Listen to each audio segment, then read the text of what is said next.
Assalamualaikum warahmatullahi wabarakatuh. Halo Sobat Psikologi Anak dan Remaja. Kali ini ketemu lagi bersama kami kelompok 2 Bimbingan Konseling Indralaya. Nah, di sini kelompok 2 terdiri dari 4 anggota.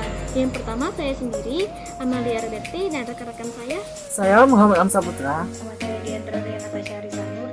Perkenalkan, nama saya Zafira Nadia. Nah, itulah anggota kelompok 2 BK Indralaya ya.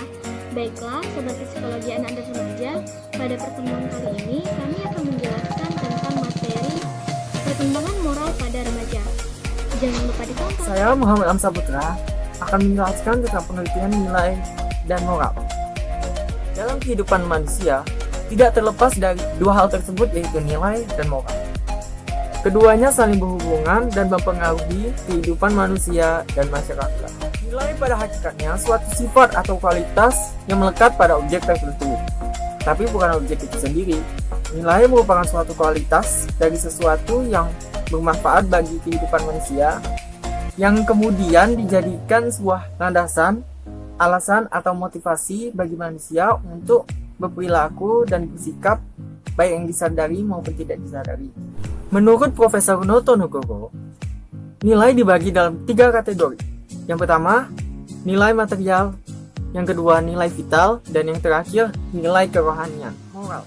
Berasal dari kata mos atau mores, yang berartikan kesusilaan, tabiat, dan kelakuan. Moral merupakan ajaran tentang hal buruk dan hal baik yang menyangkut tingkah laku manusia. Ketika seseorang taat pada sebuah aturan, itu menandakan seseorang itu bermoral baik. Sedangkan sebaliknya, ketika seseorang melanggar sebuah aturan, dia dapat dikatakan bermoral buruk. Assalamualaikum warahmatullahi wabarakatuh. Nama saya Diandra Natasha Rizanur. Di sini saya akan menjelaskan tentang teori perkembangan nilai dan moral. Teori yang akan saya bahas kali ini merupakan teori yang dikemukakan oleh Lawrence Auber. Menurut teori perkembangan moral ini, perbuatan moral bukan hasil sosialisasi atau pelajaran yang diperoleh dari kebiasaan dan hal-hal lain yang berhubungan dengan norma kebudayaan. Teori ini berpandangan bahwa penalaran moral yang merupakan dasar dari perilaku etis mempunyai stadium perkembangan dengan tingkat yang teridentifikasi yang meliputi masa pre-konvensional, masa konvensional, dan masa post-konvensional. Pada masa pre-konvensional, individu sangat tanggap dengan aturan-aturan budaya. Masa ini dibagi lagi menjadi 2, yaitu masa punishment and obedience orientation dan masa instrumental relativist orientation. Pada masa konvensional ini memenuhi harapan keluarga, kelompok, masyarakat maupun bangsanya merupakan suatu perbuatan yang terpuji. Masa ini dibagi juga menjadi 2, yaitu masa interpersonal concordance dan masa law and order orientation. Pada masa post-konvensional, terdapat usaha dalam diri individu untuk menentukan norma-norma dan prinsip moral yang memiliki validaritas yang diwujudkan tanpa harus mengaitkan dengan otoritas suatu kelompok maupun individu dan terlepas dari hubungan individu dengan kelompok. Masa ini dibagi lagi menjadi 2, yaitu masa social conscious logistic orientation dan masa orientation of universal ethical principles.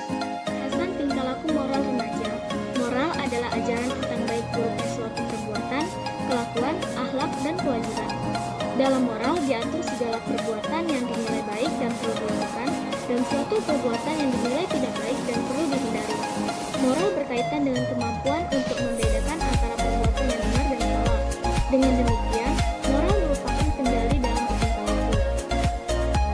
Moral merupakan suatu kebutuhan penting bagi remaja, terutama sebagai pedoman menemukan identitas dirinya, mengembangkan hubungan personal yang harmonis, dan menghindari konflik-konflik peran yang terjadi dalam masa transisi. Pada masa remaja ini, mereka sudah mulai mengenal tentang konsep-konsep moralitas seperti kejujuran, keadilan, kesopanan, dan kedisiplinan.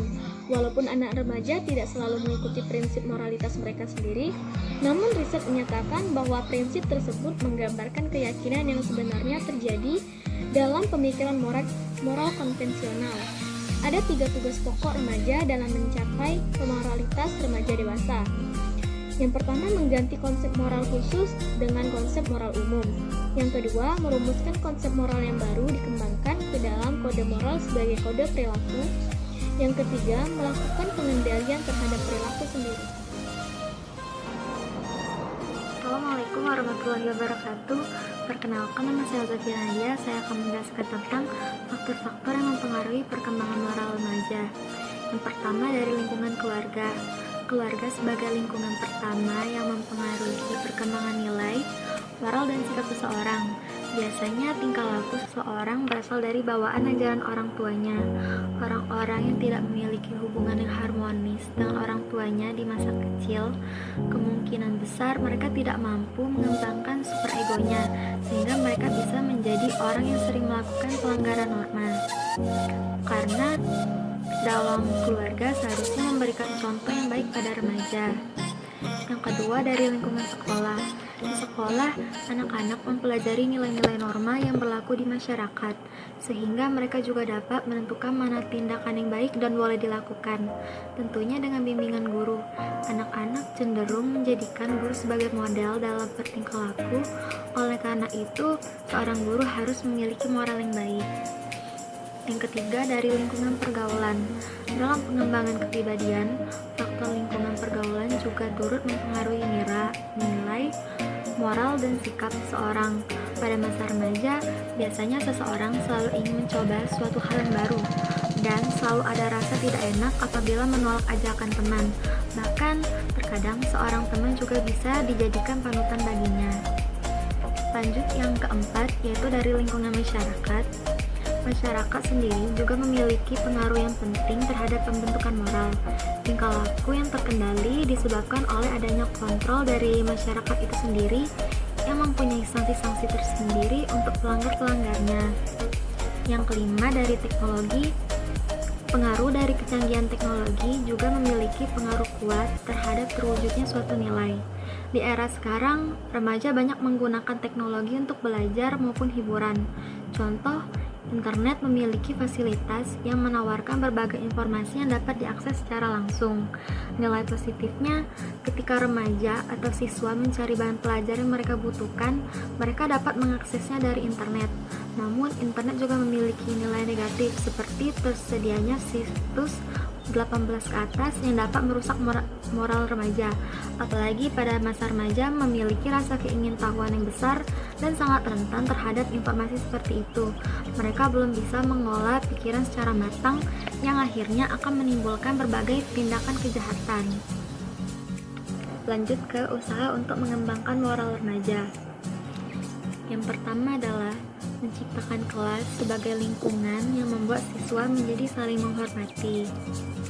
Lalu, memberi siswa kesempatan mengemukakan pendapat dalam aturan kelas, memberikan hukuman yang sesuai dengan pelanggaran, memberi kesempatan siswa bekerja dalam kelompok, lalu membuat anak memikirkan perasaan orang lain dengan kegiatan bercerita atau berdiskusi tentang pengalaman sehari-hari, membuat permainan peran dalam kehidupan sehari-hari, lalu mengadakan kesempatan untuk mendengarkan jawaban siswa tentang perkembangan moral.